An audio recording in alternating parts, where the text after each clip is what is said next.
Right, if everyone could take a seat, please, that would be great. If everyone could take a seat, we'll begin our short program. Good evening, everyone. Good evening. My name is Ed Clements from KLBJ Radio and Crenshaw and Golf. And first of all, we want to thank the Kane Foundation for sponsoring our great party tonight. Big round of applause for the Kane Foundation. We have some very special guests in attendance. First of all, she is the First Lady of Longhorn football. She always will be. Miss Edith Royal. Hello, Miss Royal. We have the Athletic Director of the University of Texas, our good friend Mike Perrin and Melinda. Hello, guys. We've got Marty Jenkins here. Marty's here, son of said Dan Jenkins is here. Marty's here, and Dr. Lee Anderson of Fort Worth, Texas. I love you. Thank you, Doctor. Doctor is a great Longhorn. Glad you're here. We have a number of former Longhorn football players, especially from the 69 team and other teams have seen out in the crowd. Also, Jim Ritz is here, the former commissioner of the LPGA Tour, now of the Paramount Theater. Jim, thank you for being here. Thank you, Lisa. We are here to honor our great friend, what's his name? Dan Jenkins. We're here to honor the great Dan Jenkins tonight, and here's some very special things about the future of the beautiful Stark Center.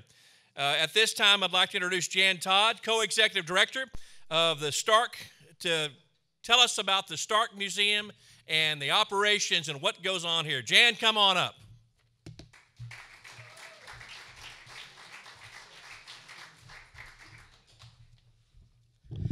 Thank you all. I just wanted to mention we had reserved a few seats earlier, but there are, I think everybody who should be in those seats is there, so please come on up if you want. There's still a few chairs up toward the front. It's a great pleasure for me to be here tonight and to welcome all of you to the Stark Center. This is exactly the kind of event that Terry and I hoped would happen here when we began this dream back in the 1980s. For those of you who are here for the first time, just bear with me for a second. Let me just fill you in a little bit about where you are. So many of you have found the bar at the far end down here and hopefully noticed on the way that there are museum galleries where we're trying to sort of display the things that we have in our holdings, but also to educate and to make people start thinking about things. Probably noticed we had a lot of wonderful golf artifacts up back there as well, including a recent collection of paintings from Harold Riley and a lot of interesting photographs, which are from the private collections, I should add, of Ben Crenshaw and Tom Kite, both of whom, and Scotty Sayers, pardon me, Scotty, to put you in there too, because Scotty and Ben and Tom have all become very generous donors and helpers at the Stark Center, because one of the areas in particular that we are interested in preserving is the legacy and history of sport at the University of Texas, in particularly golf within that, but also in particular the sort of field of golf in general, not just at UT, but beyond. And I botched that up pretty badly, but I'll try to do better. The other thing that we are, though, is we are a research library and archive. And behind me, if we were to open the doors, there are 6,000 to 7,000 square feet of archival resources. We have about 30,000 books back there. I have a stack of scrapbooks back there about this tall that were put together by Tom Kite's mother. And one of my students last year, who's a master's student, actually used those for his master's thesis, which was to write a history of UT golf. People's personal papers are very valuable. They are the things that historians live for. And one of the reasons for the creation of this place in the beginning was not only to have a nice place for a party, because we do appreciate that and that matters, but the other reason is because those kinds of things are what live on. And in the future, when people want to write about the history of college sports, they'll know that they can come to the University of Texas and they're going to find things here that they're not going to find anyplace else in America. Because among the things that we have here, and Mike Perrin knows this well, are all the archives from the University of Texas Athletic Department. So Edith Royal, for example, has given us all of Daryl's photograph albums. And so if you want to see some pictures of Edith and Daryl and the wonderful winning teams, many of you are here tonight, those are here now, and they'll be saved and hopefully go on into the future. And my final thing that I wanted to say is I wanted to explain where Terry Todd is, because this isn't just me. This is a group effort. And actually, this was originally this brainstorm of my husband, Terry Todd. We have an elderly aunt here in Austin who sadly fell on Saturday, and we actually had to get the Austin Fire Department to break her out of her house last night and take her to the hospital. So I'm very, very sorry he cannot be here, but he is at the hospital tonight. He did tell me, though, that in his absence, that Doug English was to be in charge of any questions that anybody had for Terry. And so if you have a Terry Todd question, Doug will handle those. The last thing I just wanted to say, and it's just to share a very short story, and that is that as we were planning this event, I have a wonderful friend who's actually a broker, investment broker up in Kansas City, and I mentioned to him that we were doing this, and his first response was, "I'm flying down, I'll be there." I would go anywhere to see Dan Jenkins. And then he said, "Oh, and wait," he said, "I have to send this to you." And so I got the next day in my email this very tattered-looking article cut out of Playboy that was actually one of Dan's articles about how to curse at inanimate objects, which he has saved for his entire life. He's a man of my years now, Dan, but he regards it as the greatest literary thing that he has ever read, and said that he had found more life lessons from it than just about anything else.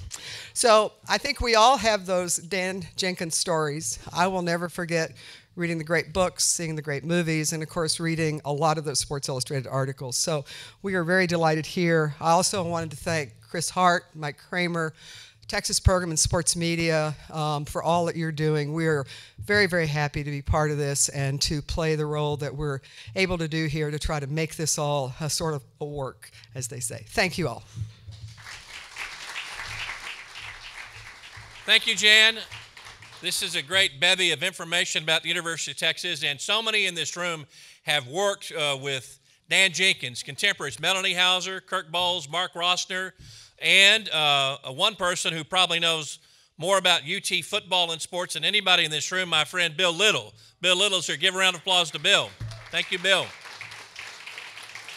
At this time, I'd like to introduce Mike Kramer, the director of the Texas program in sports and media here at the University of Texas. Mike, come on up.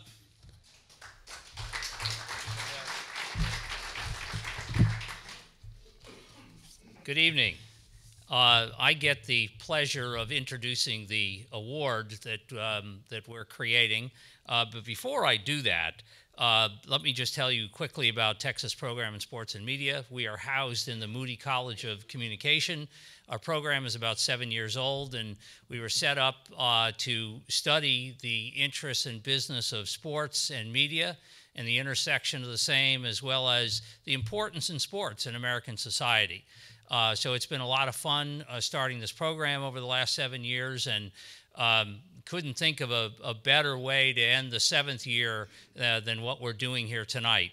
I know Ed has introduced a few folks here tonight. I want to do a few more that he hadn't named yet.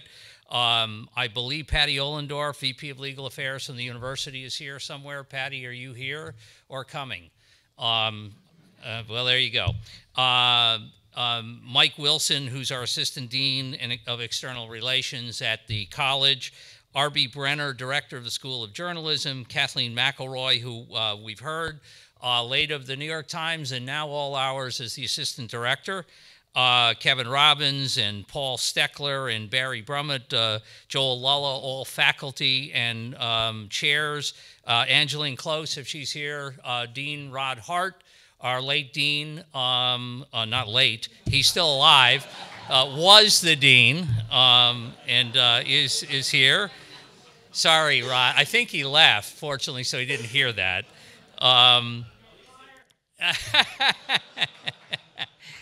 Jean Menez, one of our board members, Jim Ritz, Suzanne Halliburton, if Suzanne is here, one of our board members as well. Thank you, Suzanne. Mark Phillip, one of our fellows. So before I do the official announcement of the award, I want to say my 60-second piece on Dan. I thought about it a long time. I used to think about Dan a lot as I'd wait for the latest Sports Illustrated. I'd never met him up until tonight, but thought that I couldn't wait to be with him every week over the last 30, 40 years. It was always something that I wanted to do. And there was a piece that he wrote for a little book about Doak Walker. And in that piece, he said the following. I'm sure he knows what I'm going to read. Poetry in motion. That's how the old sports writers used to describe various football immortals. Your Red Grange, your Don Hudson. But if you applied the phrase to Doak Walker in his heyday at SMU, then you had to say that the only other guys who deserved to be in the same backfield with him were Byron, Shelley, and Keats. Well, tonight, I'm going to use Dan's analogy. It took a while, but he's been affirmed.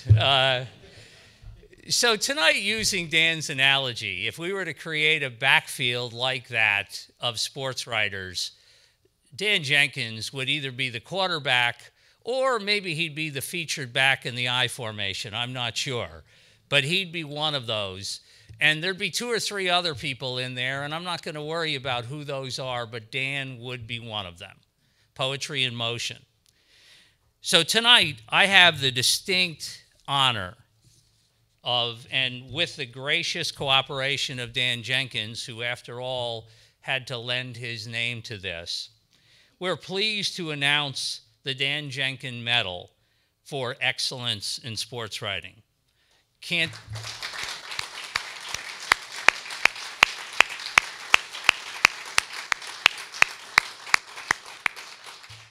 This is a medal that not only should make all of us proud, but UT proud, but it's I can't think of anybody else. And I've grown up. I'm in the 1950s on when the real rise of sports media in the United States, and I couldn't personally think of anyone who you would want to name a medal for sports writing excellence other than Dan Jenkins. So we're blessed, we're fortunate to be able to put his name on that, and he's willing for us to do that. There'll be 2 medals that will be given every year. One for lifetime achievement and one for the best piece of sports writing in the prior calendar year. So we'll be honored here at the University of Texas to participate in that, to give those medals out. Thank you to Sally Jenkins, who's been a big help in putting this together, and a little bit of nudge to her dad. Sally was a Frank DeFord lecturer. We have an annual lecture in Frank DeFord's name every year, and she was one of our first Frank DeFord lecturers a few years ago, and has been gracious with us and has been great in dealing with this with her dad. So a couple other quick things. In order to make this award work, we needed a good jury, if you will, who every year will select the awards. And the number of people that have said yes to participating in that has been tremendous. But let me tell you who the first committee is, and I'll tell you the people who are here tonight. Michael McCambridge, who's been instrumental in creating this, will be our co-chair. Sally Jenkins, Kirk Bowles from the Austin American Statesman, who's here tonight. Chuck Culpepper from the Washington Post. Dr. Gerald Early from Washington University. Joe Posnanski from MLB.com. John Walsh, of a long time at ESPN, and who will be our next DeFord lecturer in April. Melanie Hauser, author, a lecturer here at UT for a long time, and a collaborator with Ben on his great book. Alexander Wolf, who many of you know is a longtime writer at Sports Illustrated and author. Gene Wojciechowski from ESPN. Karen Krause, New York Times. Brian Curtis, who is here tonight. Thank you, Brian, for traveling in. From The Ringer. Vahe Gregorian from the Kansas City Star. Steve Rushin from Sports Illustrated. Seth Wickersheim from ESPN, the magazine. And Kathleen McElroy, who I mentioned earlier, is our last one. So that's our group that will be on the first medal selection committee. The finalists will be determined in April, and we will have a dinner announcing the awards in October prior to the OU-UT game in Dallas, and can't wait to bring that to you with the announcement of the time. Thank you all for coming. Again, Dan Jenkins, thank you. Appreciate it.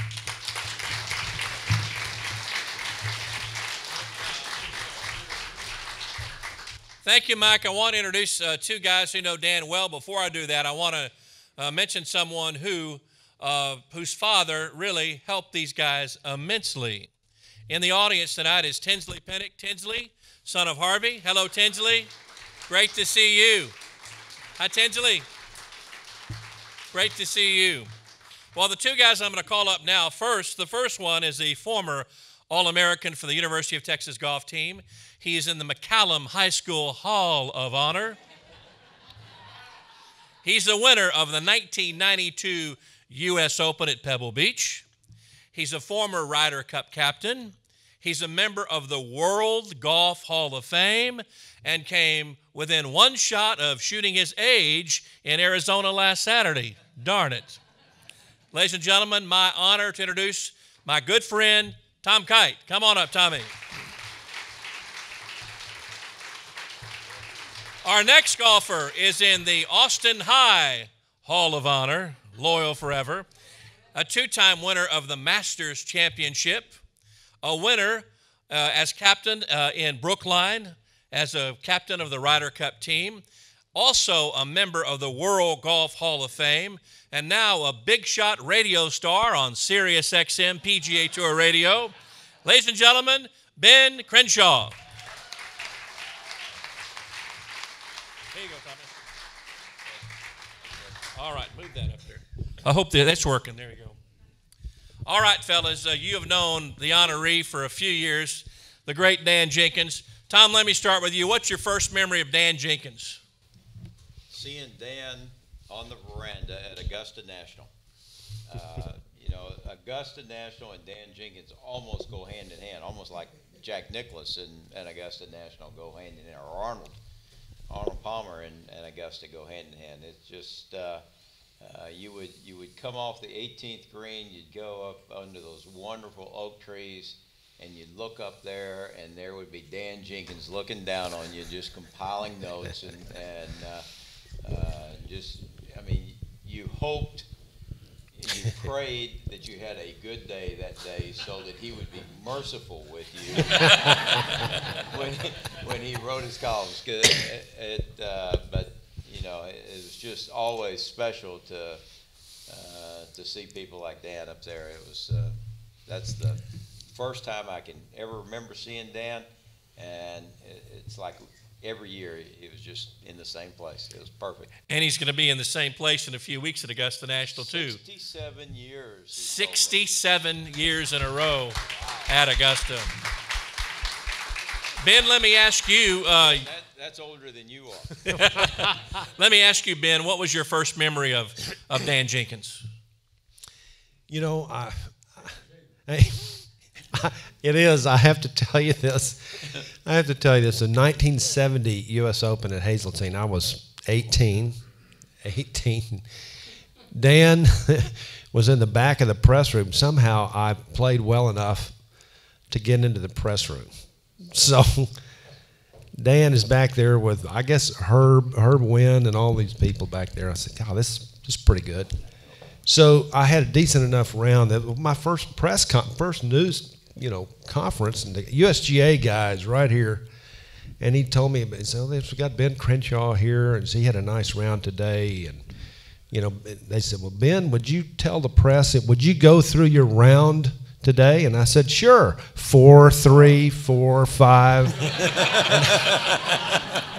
And I looked out, and Dan was doubled over. He said, this guy's greener than the fairways out here. He said, this guy is.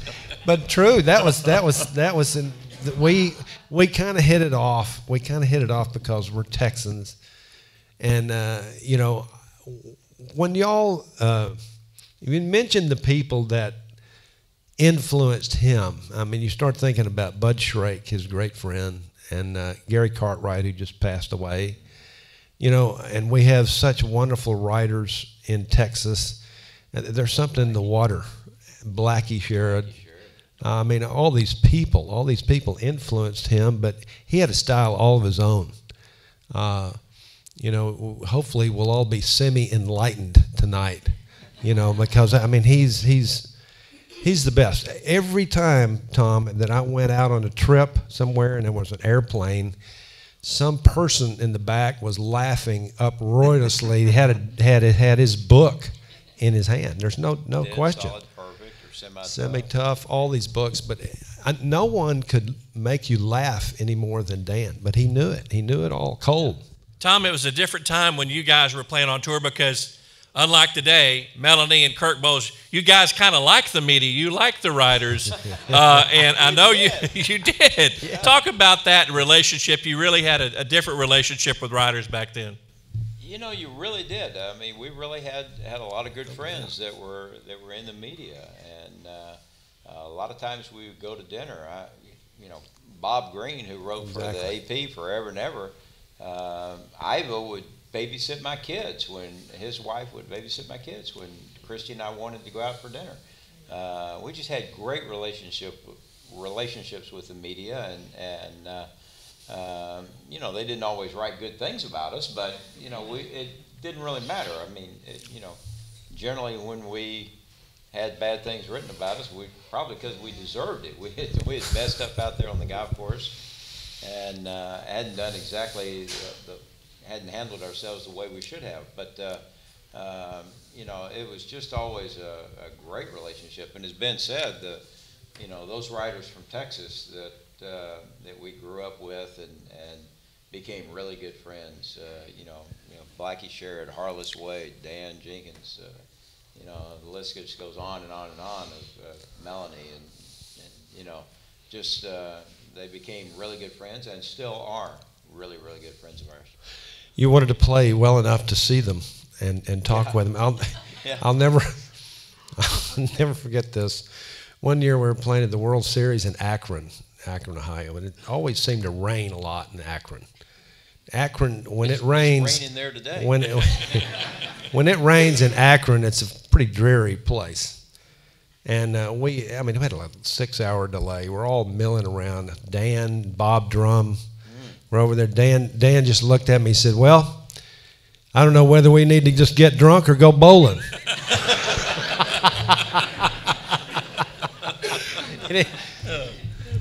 There's somebody who's not here that introduced me to Dan Jenkins, and someone who loved Dan Jenkins and had a great respect for Dan Jenkins, and that was Coach Royal. And he had a great friendship with you. He really, really did. Ben, talk about that, because Coach Royal played a part in Tom and Ben's life, and Coach Royal and Dan were very, very close, and it was very unusual that a sports writer and the head coach could be that great of friends. Well, I think it was such a mutual respect. Coach Royal loved Dan, and Dan loved him. He, of course, Coach Royal was, he had to be the best copy of any coach ever. He had so many sayings that fit every persuasion. But it was such a mutual thing, and they had a great kin in what they were trying to do. But it was a friendship and it was a bond, and I know that Coach Royal brightened every time they saw Dan.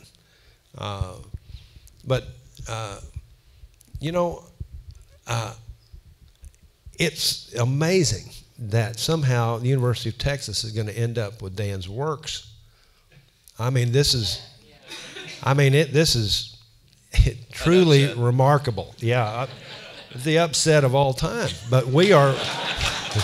But we are the recipient somehow. And I probably shouldn't say this, but I will. Okay, I'll put it this way. If the Bass Brothers can rescue Bluebell ice cream, well, what happened to TCU? I don't understand. I know that's a little far out from me, Dan, but anyway,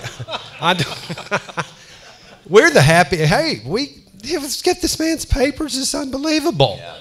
So Texas lucked out again. University of Texas. Tom, final comment for you about the great Dan Jenkins.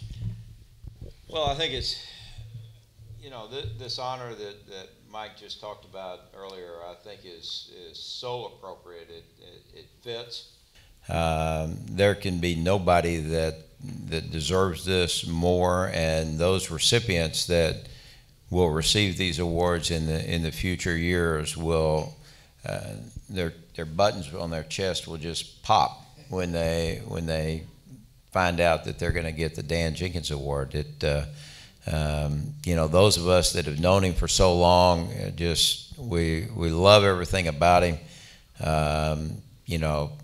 He gave one of the absolute classic speeches of all times when he got inducted into the World Golf Hall of Fame, which probably nobody deserves to be more in the World Golf Hall of Fame more than Dan Jenkins does. So it's a terrific honor, and I'm so glad that we're going to be doing this. And congratulations, Dan. You deserve it so much.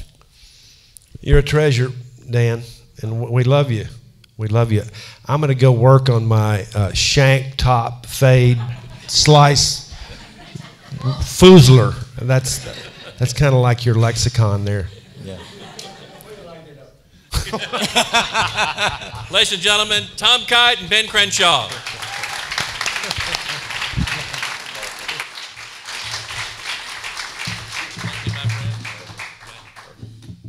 That's going to fall. I got it there, bud. At this time, I'd like to introduce a great friend of the Texas program in sports and media.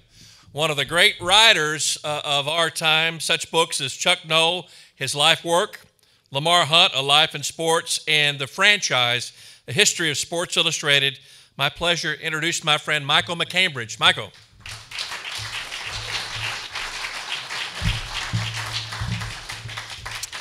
Thank you all for coming tonight. When I was growing up in Kansas City in the 1970s, there were two forms of artistic contraband that I had to smuggle into my mother's house. They were the albums of Richard Pryor and the novels of Dan Jenkins. It was well worth the risk. In both instances, the works were consistently profane, but also relentlessly funny and keenly observant about human nature. It was Dan's work that struck me most deeply. Like a lot of readers and a lot of writers, I fell in love with his writing in the pages of Sports Illustrated in the 60s and 70s. It was Dan's humor that people noticed first, of course. That was what stood out. But as I got to know his writing better, I realized there was so much more than that. George Plimpton called Dan one of the great writers of first lines that there ever was. Roy Blount Jr. said that Dan was the first writer to accurately capture the distinctive way that people in sports talked. And Larry L. King, writing in Life, said, quote, Jenkins smacks of Ring Lardner with scraps of Damon Runyon and maybe Kurt Vonnegut thrown in. All of these things were true, but I think there was also a larger truth. For me, the genius of Jenkins was the way he placed sports in the larger context of the world as a whole. This was crucial. It's easy to forget how marginalized sports was for much of the 20th century. Newspapers back in the middle of the 20th century, the sports desk was always referred to as the toy department. When Time Incorporated was considering starting a magazine that would become Sports Illustrated in the early 50s, one executive at Time Incorporated dismissed the idea out of hand. He said the only people who would read sports magazines are, and I quote, juveniles, and ne'er-do-wells. In much of society, sports was viewed as nothing but a triviality, to be treated with condescension and derision. But in the pages of SI, and later in his books with more 4- and 12-letter words, Dan presented a worldview that refuted all of this. He was a fully rounded individual, a worldly man, influenced by the great writers and thinkers of his day. He was conversant with the current events in politics, culture, and the arts. And yet none of this prevented him from understanding that a big football game or the final round of a major golf tournament could feel like a matter of life and death. And not just to the participants, but also to the observers. This combination he brought together of this wide-ranging cultural literacy, this understanding of the significant role of sports in modern society, and the ability to convey both the seriousness of an event and also poke fun at it, was unprecedented. No one had written that way beforehand, but after Dan Jenkins, almost everybody at Sports Illustrated and a lot of other magazines and newspapers wrote that way. Now, I'm not here talking about writing style, because people knew very early on it was foolish to try to imitate Dan's style. But the tone, the attitude, the collected set of assumptions that people brought to a sports story, the sort of understanding and beliefs that informed their writing, Dan changed that. In short, after Dan Jenkins, you didn't feel like you had to apologize for being a sports fan. His influence can still be felt today wherever good sports writing is practiced, which is why I am so happy that TPSM is honoring Dan's work and celebrating the craft of sports writing by naming this award after him. And I'm so thrilled that he's here with us today. Ladies and gentlemen, Dan Jenkins.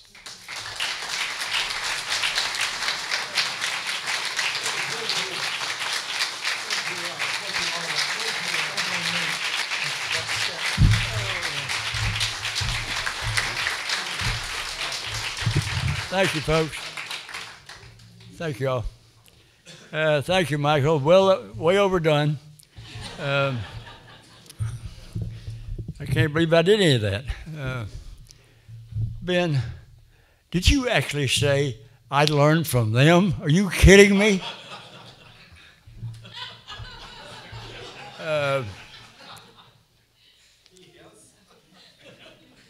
At this stage of my development, I need a cheat sheet, so I get it out. First of all, thank everybody, Michael, Mike, Jan, Ben, Tom. Everybody had something to do with this, Scotty. This is a great honor, and it's terrific, and it's one that you don't normally get when you're still vertical, but I'll take it. And I was just thinking while they were talking that you know what the best job in sports writing is today? It's covering Tiger Woods, because you never have to go to a golf tournament. He's going to withdraw before you get there.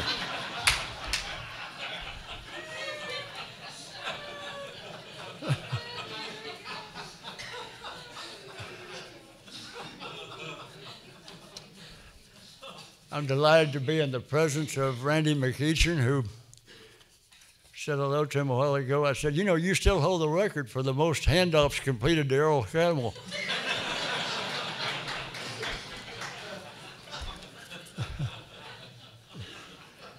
I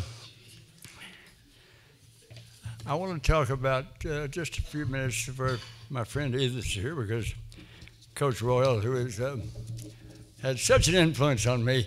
There are certain guys you cover in this game that they start off being subjects, they become idols, and then they become friends. And Coach Royal was certainly in that category, all three categories, and I'm so happy I spent 20 years watching him win 4 national championships. I know university doesn't want to claim one of them, but he did win in 1968, and the NCAA record book counts it, so I count it. And I think it's time the university counted it.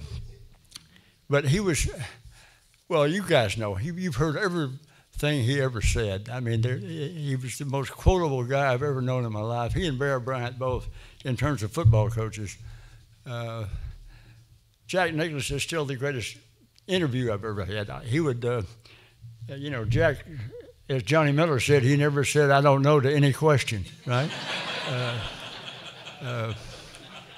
But he would, I'd go to Jack before the tournament started. He'd tell me everything I wanted to know about the golf course, where the birdie holes were, where the bogeys were, how his game was, how everybody else's game was, and how the course could be improved. But he was great. He was, a lot of writers in my business agree that he was the greatest all-time interview. Other guys, you know, you can be funny like Trevino or somebody, but a guy who's informative and gracious and gives you all the time you want, like these guys, they were the special ones. About Crenshaw, by the way, before I get to Darryl. Years ago, there's this thing called the Colonial Champions Dinner where former winners meet on a Tuesday night before the tournament starts.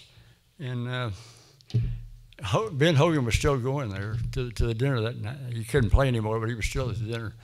And on the menu on the back was the past champions. And Ben was looking at it, and he said, "Ben Crenshaw didn't win this tournament. It's a mistake." And somebody said something to me, and I was the featured speaker that night because I was a member and they could get me for free. So I said, "Tell him that, yeah, it is true, and Ben did win the Colonial twice."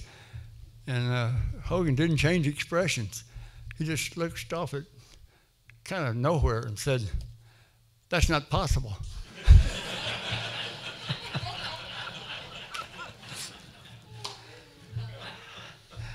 I remember so vividly that when Tom won the U.S. Open at Pebble Beach, really tough golf course that particular week for sure, and played great in the last round, and it was a big dogfight. Everybody was either fainting or doing good. Tom outlasted them, and it was the course that Jack Nicklaus summed up earlier in the week when he was talking to a USGA official, and he said, "By the way, what'd y'all do with all the grass?"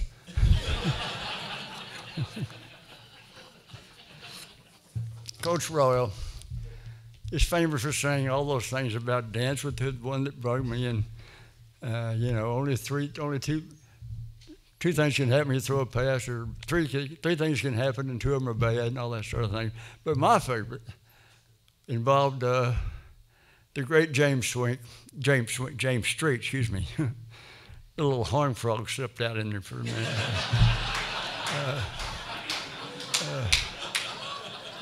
I was in the locker room in '69 when Darryl had put up his message for the season, which was, "What I gave, I kept. What I kept, I lost."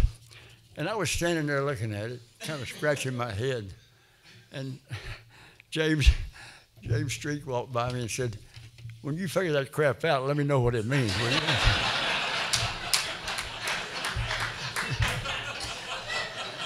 So I mentioned that to Darryl later on. I said, "You know, Coach, that's pretty complicated, that saying you had." He said, "Well, hell, I guess next year I'll just put up a sign that says beat A&M."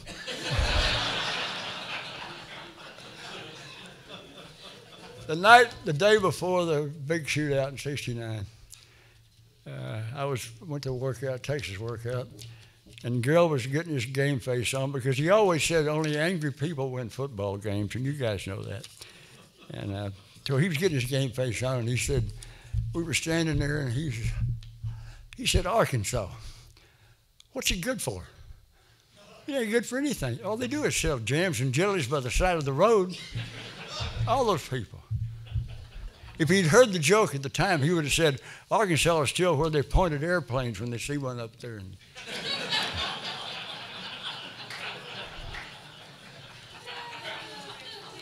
I can't tell you all how really grateful and excited and flabbergasted and flattered to be lending my name to this thing, and I'm going to, in exchange, I'm going to denote my library and my original manuscript someday, and my letters to this place, and it's going to grow and get better, and I hope that the award will be well received and all that. And I'll tell you, to be honored like this, I'll give you my exit line. My exit line used to be, when I was joining the Hall of Fame with them, is that I'm going to type until I topple over and you carry me out, and then I'll have it engraved on my tombstone. I knew this would happen.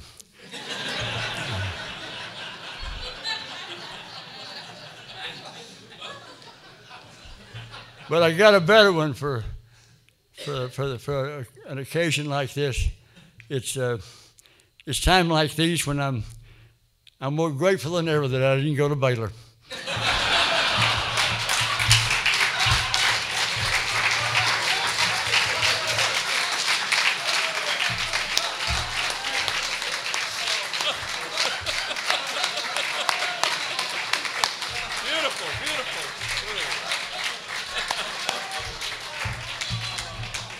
Ladies and gentlemen, Dan Jenkins. One more time. Thank you so much for coming. The bars will remain open for about 15 more minutes. Enjoy the Stark Center. More than that? Maybe a little more than that. Enjoy the Stark Center. See the displays and see the pictures of Ben and Tom, Coach Roll, Harvey Pinnock. Thank you so much for coming. Thank you, Dan, Tom, Ben, Miss Royal. Thank you so much. Hope everybody had a great night. So long.